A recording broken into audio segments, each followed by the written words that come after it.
अगर तुम केवल ज्ञान बटोरोगे,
घटना का प्रयोग किया जा सकता है, हर एक रिश्ते का प्रयोग किया जा सकता है स्वयं को शिवत्व की ओर ले जाने के लिए। और अगर भाव नकारात्मक है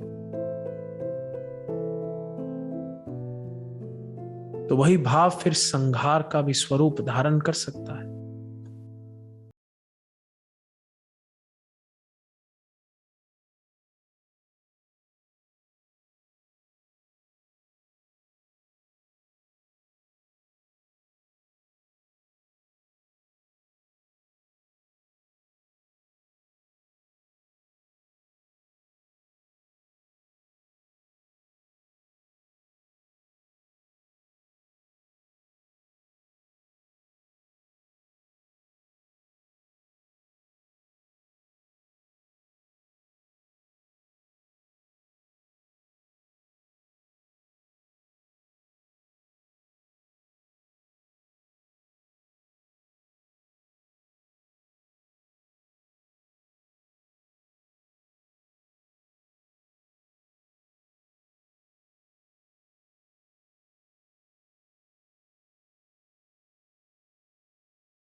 प्रेम भी है तो भी महादेव पढ़े, तभी भी तर्क नहीं चल रहा। तुम कभी किसी माँ से पूछना, क्या तुम्हारा पुत्र तुम्हारी पुत्री बहुत खूबसूरत है, जब प्रेम प्रबल होगा तो भी तर्क नहीं चलेगा। जब आक्रामक होगी तो भी तर्क नहीं चलेगा। अब तुम्हें चुनना है कि तुम किस भाव को जागृत करते हो अपने भीतर। क्या तुम हर चीज में आक्रामक होने को तैयार हो, या हर चीज में तुम उत्पत्ति के लिए तैयार हो। और तुम्हें मां भगवती को स्वरूप देना होगा। और अगर शिव योगी हो तो तुम श्री विद्या उपासक हो, तुम मां ललिता त्रिपुर सुंदरी के स्वरूप को जागृत करोगे, उनका निर्माण करोगे। और मजे की बात, जब क्रिएशन होगी तभी भी तर्क का कोई ज्यादा स्थान नहीं उस बात पर, क्योंकि तर्क काटने की कोशिश करता है। और कभी तुम देखना कोई बहुत ही ज्यादा सफल व्यक्ति है, तुम उसके पास जाओ और अपना तर्क देने की कोशिश करो, उसे तर्क समझ नहीं आएगा। ऑरवेल और विल्बर के पास जाओ कि तुम अपना हवाई जहाज उड़ाने की कोशिश कर रहे हो, कैसे उड़ाओगे? वो तुम्हें सुनेंगे लेकिन तुम्हारे सुनने पर अपना बकरा कभी नहीं फेंकेंगे।